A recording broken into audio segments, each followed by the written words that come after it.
I need to make this so I can sit in it properly. I'm going to somehow start to turn this into a race car chassis, then just, you know, drop an engine in and go racing. Thanks to everyone for all the comments and ideas in part 1 of this build that I put out of probably what's going to be 10,000 episodes. I didn't really explain myself very well, so there's sort of some size restrictions I got to deal with.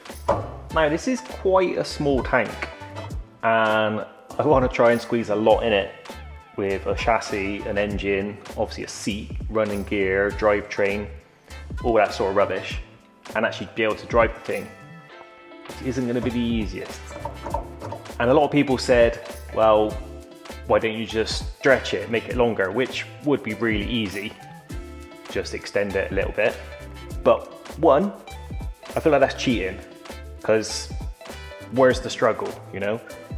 I want to try and use this as it is and get in it, and that's the whole purpose, just because it's stupid and ridiculous and shouldn't really be possible. And number 2 is my van. Now believe it or not, I actually want to be able to take this places once it's done and potentially race it. I don't know what against, but we'll worry about that when the time comes.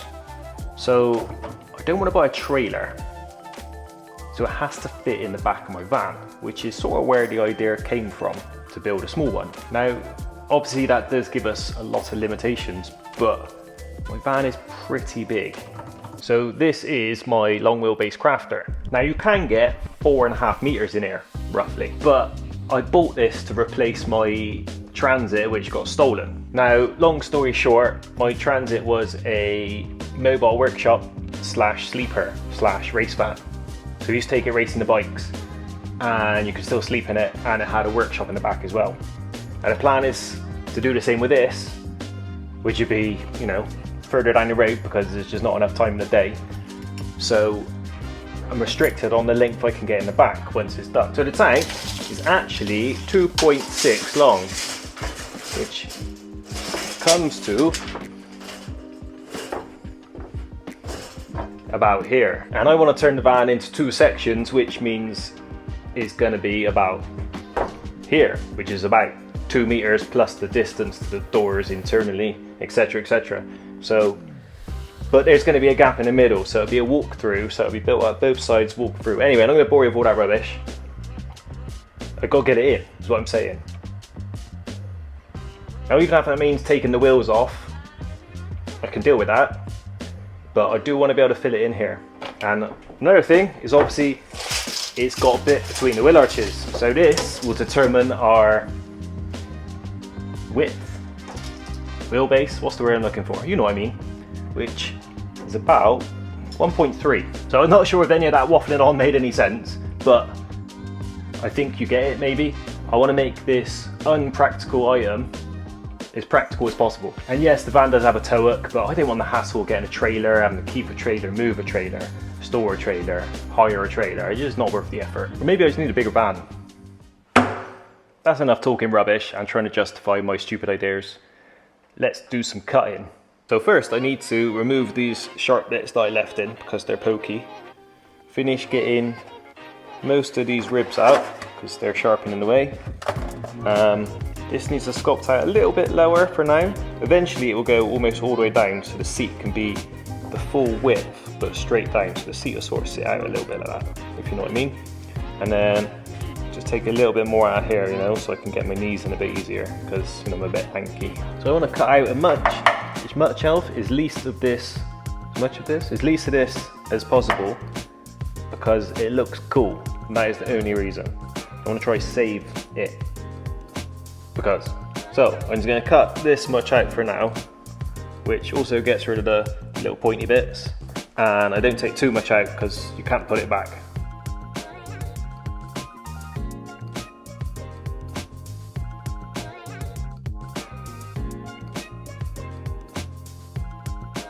Right, let's try this then.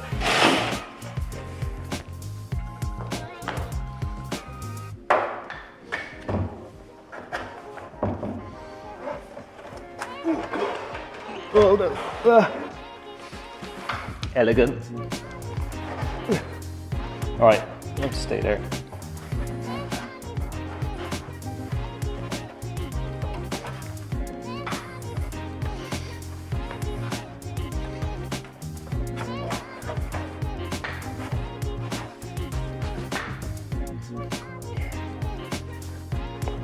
It's better, isn't it?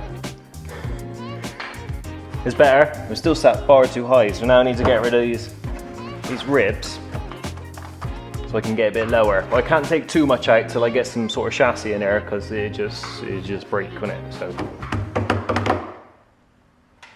let's give that a go.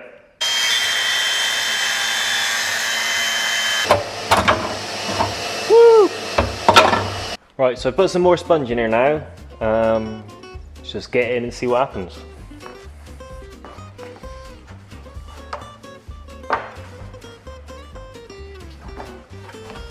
Oh. Ooh. Oh yeah.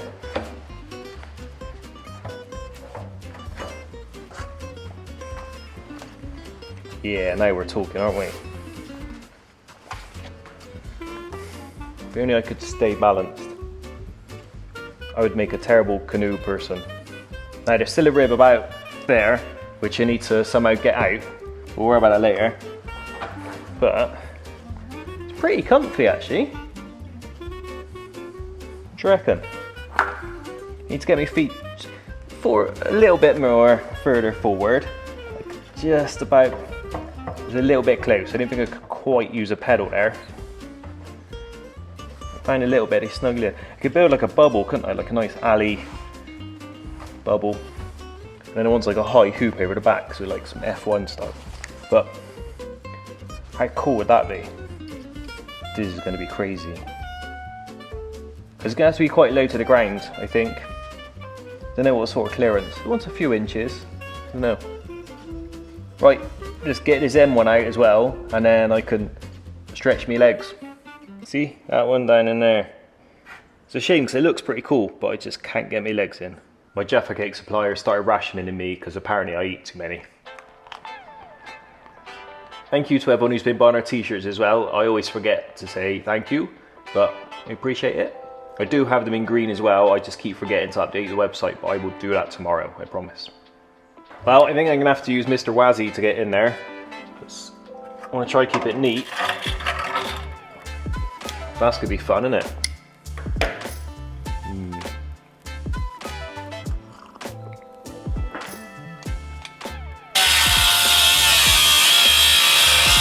There. That wasn't too bad, was it? Ooh, loads of space now.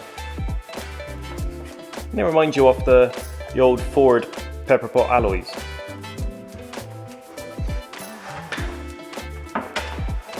Oh, I'm getting better at that. Oh, look at that. Oh, there's loads of room. Get two people in here now. See, look at that. Loads of space to wiggle around. Some pipes to move, but they can go. And I reckon, steering column, look. Yeah, just between my feet. I mean, look how practical that is. Easy, just when you're doing 250 mile an hour. Shifters have to be on the outside, sequential like. Don't want to get out now. So now we've established this will definitely work. Let's make it a bit more comfortable. We need to finish getting these nasty bits of the rib out. Somehow make that look a bit pretty. Get rid of these little bits of pipe and stuff, cut them out. And then, I don't know, start work on the chassis, I suppose. That's the next big step, isn't it? I mean, that's the massive step.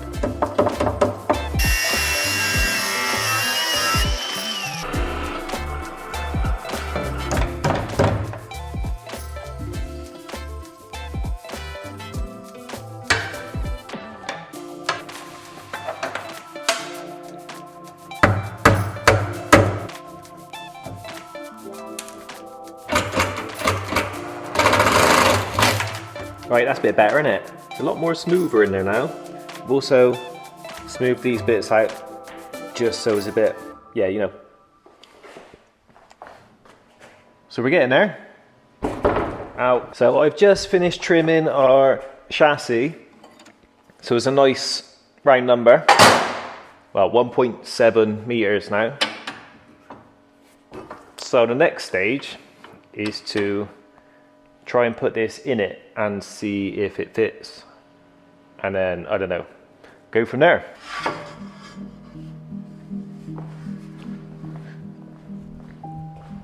What do you think?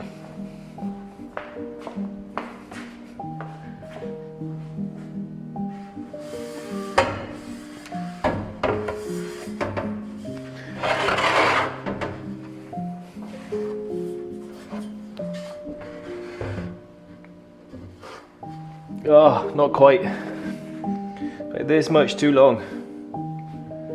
I'm gonna have to trim this. So as you can see, we've got about that much too much.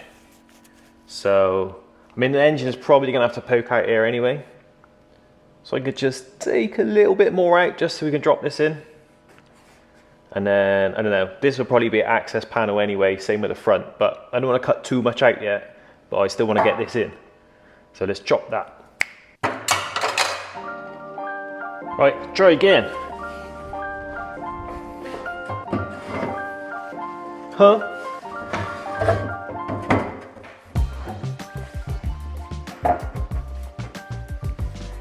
Oh. Trying to be clever and put corners on it, but obviously corners make the gap smaller, don't they? I just made the radius is a little bit smaller, so it should.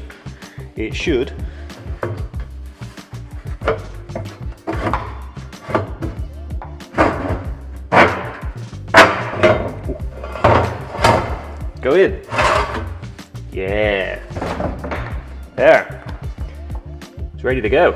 So the next obvious problem now is, that was a straight bit of bar, and as you can see this is not straight. So somehow, I don't know how yet, I need to somehow either bend that massive piece of box section, which isn't going to be very easy, cut out this, or do something in between.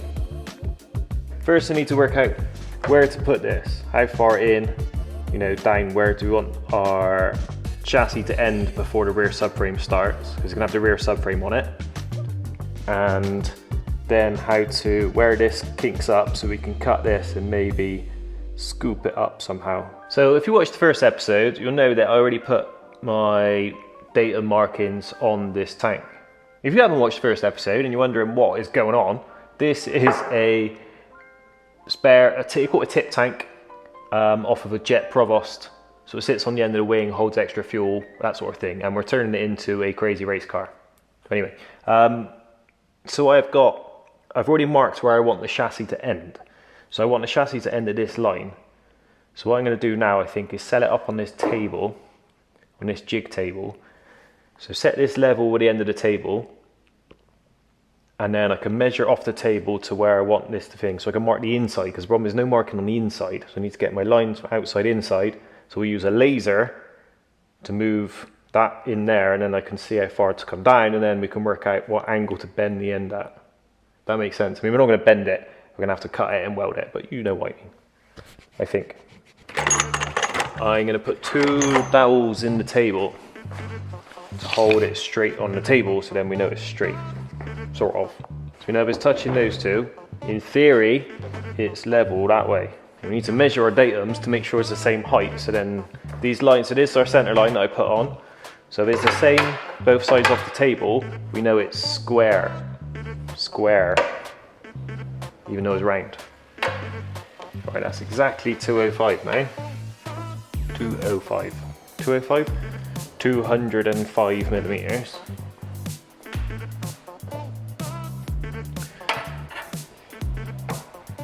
Oh, 205. 205 millimeters. Let's do that there.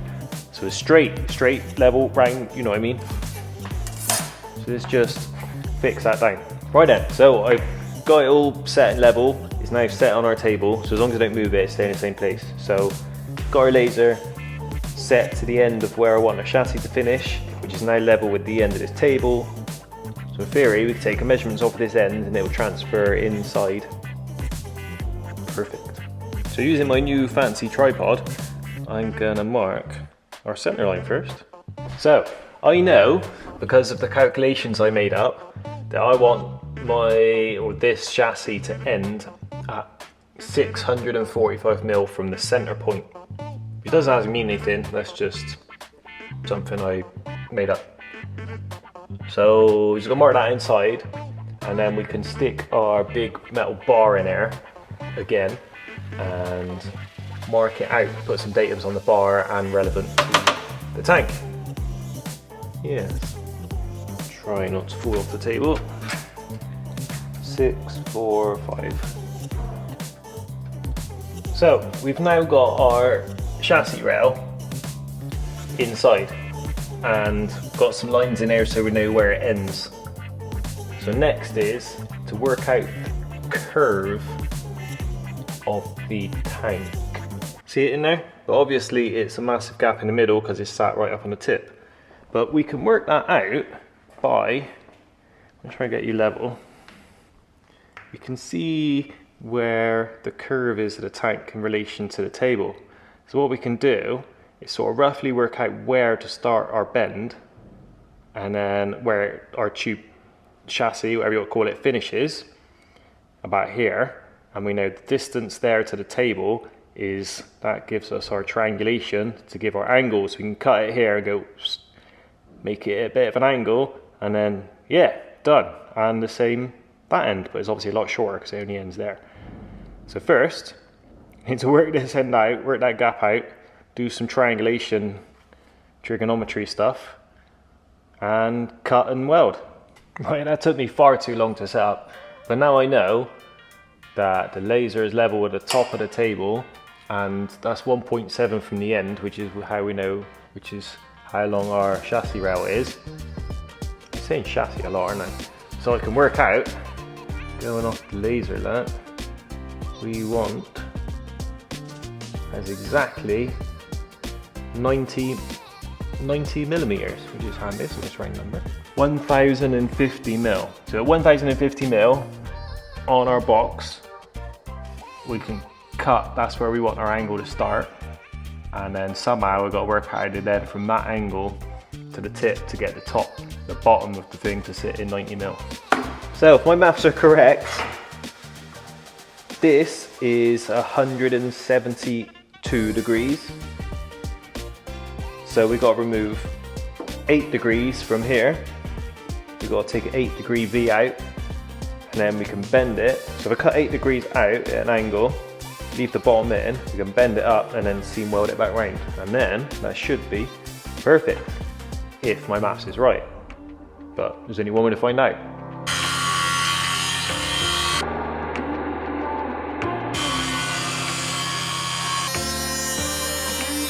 Now hopefully that's right, and just got to bend it and weld it and it should be spot on.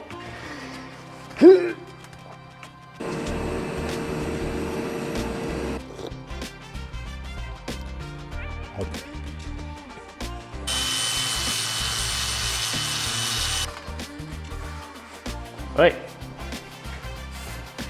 here we have it. One race car chassis, ready to go. So let's get it in, and then I think it's gonna need to dress out the bottom to get it to sit where we want, because obviously we're cut these ribs out, it's all a bit rough in that one. So get it in, mark out where to level it, and then do that.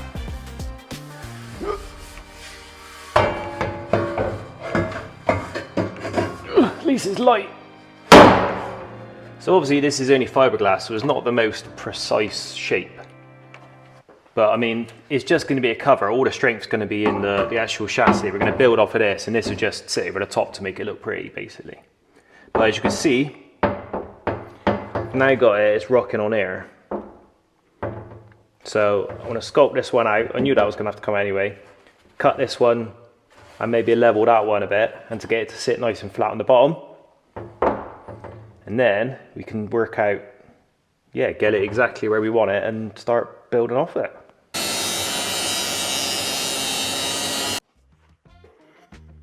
So there we have it. We've now got a base to build everything off. Woohoo! So we can make a seat and some like front struts and wishbones and arms and rear subframe and everything will come off this centerpiece. Yeah, the progress has been a bit slow to start, but unfortunately you've got to do the boring stuff to get to the fun stuff. So we'll get there. I'll see you next time.